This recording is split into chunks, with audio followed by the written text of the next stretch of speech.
Hello అండి, hi everyone. చదువుతున్నారా? నేనైతే మార్నింగ్ కంప్యూటర్ చదివాను కదా, నేను ఆల్రెడీ వీడియో అప్లోడ్ చేశాను, మార్నింగ్ వీడియో. సో ఇది మళ్ళీ ఆఫ్టర్నూన్ తర్వాత నేను చదివిన వీడియో అనేది సో నేను మీతో షేర్ చేయాలనుకుంటున్నాను, నేను ఏం చదివాను అనేసి. సో నేనైతే static GK and current affairs అయితే చదివాను. కరెంట్ అఫైర్స్ వచ్చేసి జనవరి టు మే నుండి అయితే చదివాను.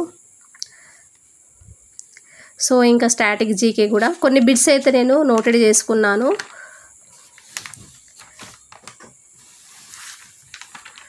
ఎవరైతే కొత్తగా నా ఛానల్ చూస్తున్నారో లైక్ చేయండి, సబ్స్క్రైబ్ చేయండి, ఒక చిన్న లైక్ చేయండి ఫ్రెండ్స్.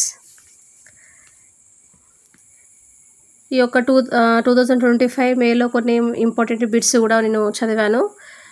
ఇప్పుడు మెయిన్గా మనకి ఆపరేషన్ ఒలివా అంటే ప్రధాన లక్ష్యం బిలీవ్ రిడ్లీ తాబేళ్ల రక్షించడము. నేనైతే కొంచెం నోట్స్ అయితే షార్ట్కట్గా అనేది ప్రిపేర్ చేసుకున్నాను. సో యాక్చువల్గా నేనైతే 10 days అనేది వీడియోస్ అప్లోడ్ చేయడం లేదు, దాని ద్వారా కొంచెం వ్యూస్ అనేవి కొంచెం తగ్గిపోయింది లాంగ్ వీడియోస్కు.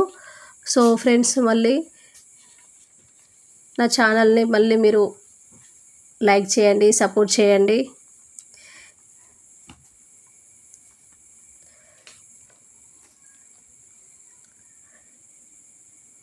రేపైతే నాకు 14th రోజు అయితే ఎగ్జామ్ ఉంది. మార్నింగ్ షిఫ్టే ఆర్ఆర్బి కరీంనగర్లో పడ్డది సెంటర్. సో ఇంకా అక్కడికి వెళ్ళి ఇంకా మార్నింగే వెళ్ళి ఎగ్జామ్ అయితే రాయాలి.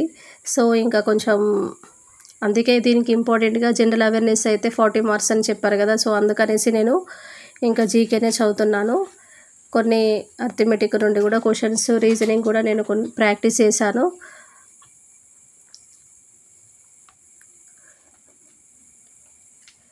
యాక్చువల్గా మనకి ఆపరేషన్ ఒలివా అని ప్రధాన లక్ష్యం అనేది చెప్పాను కదా, ఇది సముద్ర జీవ వైద్యాన్ని పరిరక్షిస్తుంది.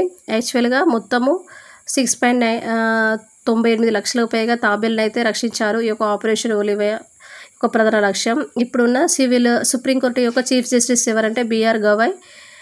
ఒక సివిల్ జడ్జికి పొజిషన్ కావాలంటే ఖచ్చితంగా 3 సంవత్సరాల న్యాయము అనుభవం కలిగి ఉండాలి. ఇంకా వచ్చేసి 7 ఖేలో ఇండియా యూత్ గేమ్స్ ఏ రాష్ట్రము ఆతిథ్యం ఇచ్చిందంటే బీహారు.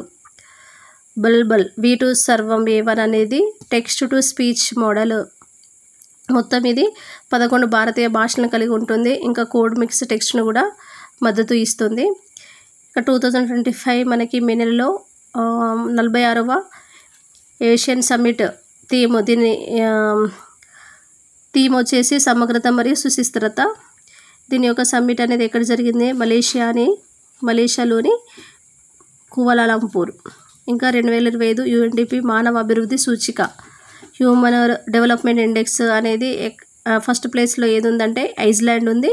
మన ఇండియా వచ్చేసి 130th పొజిషన్లో ఉంది.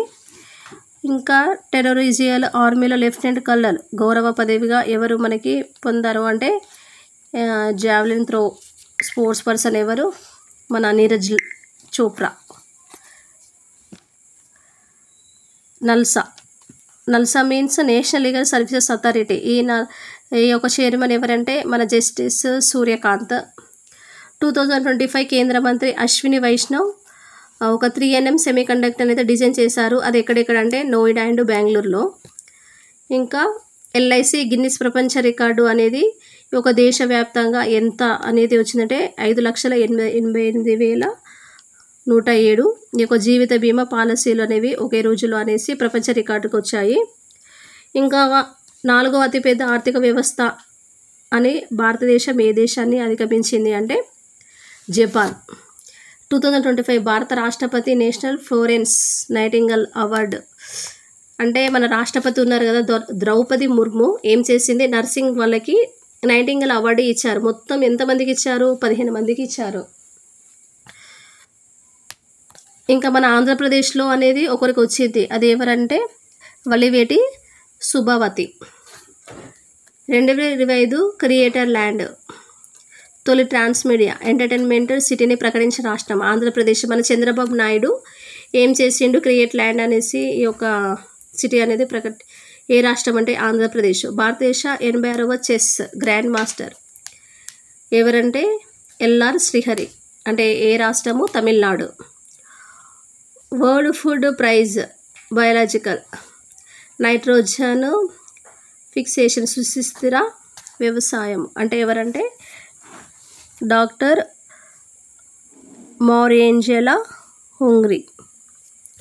2025 ఎఫ్డిఐ ఫారిన్ డైరెక్ట్ ఇన్వెస్ట్మెంట్ వచ్చేసి మనకి 8.04 బిలియన్ ఉంది. ప్రీవియస్ ఇయర్లో చూస్తే మనకి 17.3 ఉంది. భారతదేశ మొత్తం సంతానోత్పత్తి 2021లో చూసినట్లయితే 2.0 అంటే మీన్స్ రిజిస్ట్రేషన్. దీన్ని ఎవరు తీసుకొచ్చారంటే భారత రిజిస్టర్ జనరల్. ఇక్కడ క్రీడలు వచ్చేసి గురుబచన్ సింగ్ రణదేవ్ ఎంత అంటే 15 లక్షల రూపాయలు. ఇంకా దాదా సాహెబ్ అనేది 1969లో స్టార్ట్ అయింది. వీళ్ళకి 10 లక్షల రూపాయలు ఇస్తారు. మొత్తం 2024లో ఎవరికి వచ్చిందంటే మిథున చక్రవర్తి, 2021లో వహీదా రెహమాన్. ఇంకా వచ్చేసి the man Booker international praise అనేది దీనికి ఎవరికి ఇస్తారంటే సాహిత్యంలో. ఈ 2024కు ఎవరు వచ్చిందంటే జెన్నీ ఎర్పెన్బెక్కి, అదే ఇతను అంటే జర్మనీ. ఇంకా భారత పురస్కారాలు కూడా ఉన్నాయి.